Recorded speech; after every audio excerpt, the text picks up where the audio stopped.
जय जगन्नाथ नमस्कार प्रिय दर्शक बंधु मु ज्योतिषाचार्य प्रमोद पारपण्य आपण मानक स्वागत करुछि आपण मानकर प्रिय चैनल एस्ट्रो कल्याण चैनल को।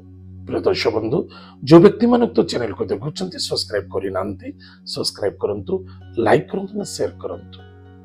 प्रिय दर्शक बंधु छोटिया विवरणी ये जो मासिकिया राशिफल आम समस्ते कही दो ये मासिकिया राशिफल समस्त को फॉलो करने बहुत आवश्यकता अच्छे किंतु जन्म कुंडली अनुसार महादशा अंतरदशा एंड प्रत्यंतरदशा केतेक शुभ फल विफलता देखा दी था केतेक विफलता सफलता देखा दी था एति निमित्त यह देखंतु टिके ध्यान रखंतु किंतु मन रखि दरकार निजर जन्म जातक अनुसार फॉलो करने बहुत आवश्यकता अच्छे। एबे आसंतु जानिबा मासिकिया राशिफल 1 फेब्रुआरी 2024 मसीहा ठारू 29 फेब्रुआरी 2024 मसीहा यानी सन 2024 मसीहार फेब्रुआरी मासरे बिच्छा राशि व्यक्ति मानक पई केमिति कटिबो दिन जो व्यक्तिंकर राशि अछि बिच्छा राशि ताहले ए मासरे अर्थनैतिक क्षेत्र में किसी उन्नति होबार संभावना देखा दौछि किंतु मन रखि दरकार अर्थनैतिक क्षेत्र को नहीं बदनाम असम्मानित होबार संभावना देखा दौछि। शास्त्र लिखाई अति लेंबु चुपुड़िले पिता अधिक लोभ चोर समान अधिक लोभायुक्त होगा उचित नुहे अधिक आशावादी होगा उचित नुहे आसक्त मनोभावना रखा उचित नुहे बी केयरफुल। एतद व्यतीत कुटुंब परिवार मध्य छोट छोट कथा को असंतुष्टता देखा दे पारे। पराक्रम क्षेत्र में विजय प्राप्ति अच्छी भूसंपत्ति क्षेत्र धन निवेश करुचंते जबरदस्त लाभवान रहिबे। भाई भौणी मित्रता मध्य श्रद्धा आदरता विश्वासता जागृत हो दूर यात्रा सफलता देखा दब। पराक्रम क्षेत्र में विजय प्राप्ति हम बहुत दिन धरी अपेक्षा करते किसी फल रिजल्ट कर्मर रिजल्ट प्राप्ति पाई निश्चित किसी ना किसी सु रिजल्ट प्राप्ति हम। अधैर्य हारासमेंट होगा उचित नुहे। माता स्वास्थ्य को नहीं चिंता देखा दी पारे। नूतन गाड़ी नूतन प्रॉपर्टी नूतन कौन से जंत्र चालित जान बा जंत्र चालित द्रव्य वस्तु पदार्थ क्रय करने उचित नुहे।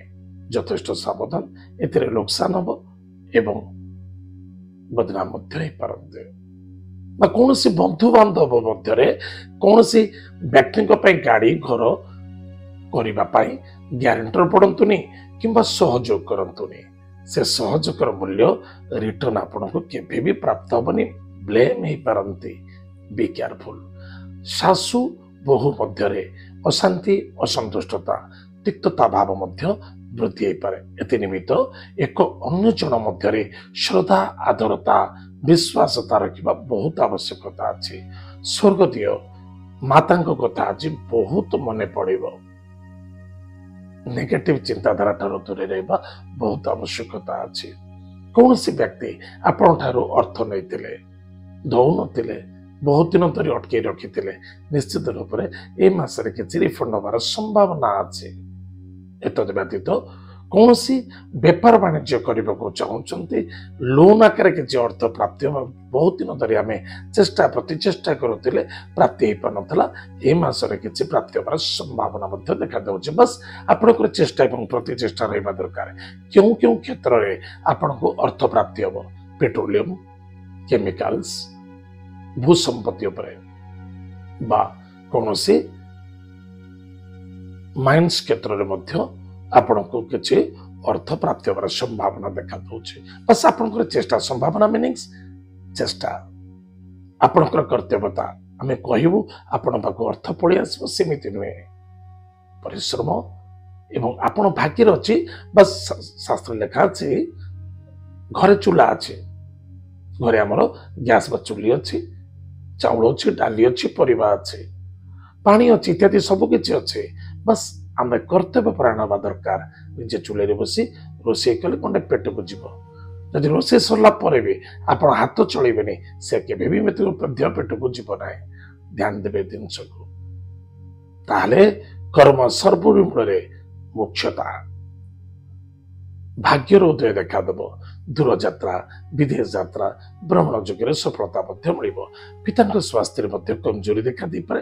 ନିଜର ନଲେଜ, ନିଜର ଅନୁଭୂତି, ନିଜର ଅନୁଭବ ଯଥେଷ୍ଟ ଉଚ୍ଚ କୋଟି ରହିବ ଏବଂ କିଛି ବ୍ୟକ୍ତି ଆପଣଙ୍କୁ ବ୍ଲେମ୍ କରିପାରନ୍ତି, ବଦନାମ କରିପାରନ୍ତି, ଆପଣଙ୍କ ମାନସିକ କ୍ଷେତ୍ରରେ ବାଧାପ୍ରାପ୍ତ କରିବା ପାଇଁ ଚେଷ୍ଟା କରିପାରନ୍ତି, କିନ୍ତୁ ଆପଣ ଅତୁଟ ରହିବା ଆବଶ୍ୟକତା ଅଛି।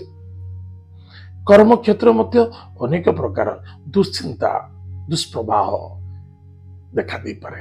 ଅନେକ ଲୋକ ଆପଣଙ୍କୁ ଭଡ଼କେଇ ପାରନ୍ତି, ଅନେକ ଲୋକ ଆପଣଙ୍କୁ ବ୍ଲେମ୍ କରିପାରନ୍ତି, କିନ୍ତୁ କୌଣସି ମତରେ ଆପଣ ଜବ୍ କରୁଛନ୍ତି, ଜବ୍ ଛାଡ଼ିବେ ନାହିଁ ବା ଜବ୍ କର୍ମକ୍ଷେତ୍ର ଅଛି ବା ବେପାର ବାଣିଜ୍ୟ କ୍ଷେତ୍ର ଅଛି, ବିଲକୁଲ ନୋ ଆର୍ଗୁମେଣ୍ଟସ୍, ଧୈର୍ଯ୍ୟର ଆବଶ୍ୟକତା ଅଛି। ତାହେଲେ ଆପଣଙ୍କୁ ବିଜୟ ହେବେ, ଆପଣ ବିଜୟ ପ୍ରାପ୍ତି ହେବ, ଆପଣଙ୍କର ମଙ୍ଗଳ ହେବ, ସଫଳତା ମଧ୍ୟ ଦେଖାଦେବ। ପ୍ରିୟ ଦର୍ଶକ ବନ୍ଧୁ, ଇଏ ହେଲା ନିରାଟ ସତ୍ୟବାଣୀ।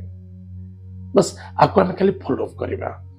ଯୋଉଟା ଖରାପ ଅଛି ତା ପ୍ରତି ଧ୍ୟାନ ଦେବା, ଯୋଉଟା ଭଲ ଅଛି ବାସ୍ କର୍ତ୍ତବ୍ୟ ପ୍ରାଣ ହେବା, ନିଶ୍ଚିତ ରୂପେ ଆମର ଲାଭ ହବ। ତାହେଲେ କଣ ନ କରିବା ଆବଶ୍ୟକତା ଅଛି? କ୍ରୋଧ ଏବଂ ଜିଦ୍ଦି, ଜଲ୍ଦବାଜି। କଣ କରିବା ଆବଶ୍ୟକତା ଅଛି? ବିଶ୍ୱାସ, କର୍ତ୍ତବ୍ୟ। କଣ ପ୍ରତିକାର କଲେ ଆପଣଙ୍କୁ ସଫଳତା ମିଳିବ, ସପୋର୍ଟ ମିଳିବ, ଆନନ୍ଦ ମିଳିବ? ଦୈନନ୍ଦିନ ପ୍ରତ୍ୟେକ ଦିନ ପ୍ରାତଃ ସମୟରେ ଉଠିଲା ସମୟରେ ମାତା ପିତାଙ୍କୁ ପ୍ରଣାମ କରନ୍ତୁ, ନିଜର ଗୃହର ଇଷ୍ଟଦେବୀ ଇଷ୍ଟ ଦେବତାଙ୍କୁ ପ୍ରଣାମ କରନ୍ତୁ। ସାୟଂ ଶୋଇଲା ସମୟରେ ଆପଣ ମଧ୍ୟ ମାତା ପିତାଙ୍କୁ ପ୍ରଣାମ କରନ୍ତୁ, ଇଷ୍ଟଦେବୀ ଇଷ୍ଟ ଦେବତାଙ୍କୁ ପ୍ରଣାମ କରନ୍ତୁ। ପ୍ରତ୍ୟେକ ରବିବାର, ମଙ୍ଗଳବାର ଦିନ ଗ୍ରାମ ଦେବତୀଙ୍କ ନାମରେ ଦୀପଟେ ଜାଳନ୍ତୁ। ପ୍ରତ୍ୟେକ ଦିନ ଜାଳିଲେ ତ ଅତ୍ୟୁତ୍ତମ ହବ ଯେ ଏଇ ଦିନ ଜାଳନ୍ତୁ। ଏବଂ ଯଦି ପାରୁଛନ୍ତି କୌଣସି ବ୍ରାହ୍ମଣ ଦେବତାଙ୍କୁ ଗୁରୁବାର, ରବିବାର ଦିନ, ମଙ୍ଗଳବାର ଦିନ ମିଷ୍ଟାନ୍ନ ଦାନ କରନ୍ତୁ।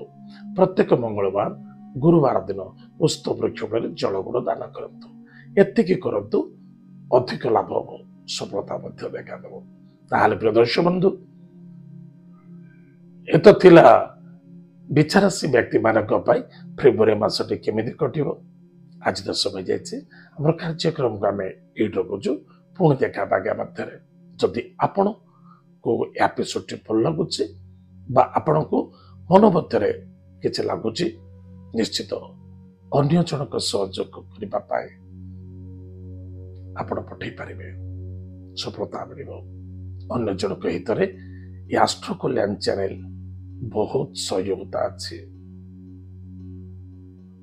ତାହେଲେ ଆଜିର ଏପିସୋଡକୁ ଆମେ ଏଇଠି ରଖୁଛୁ।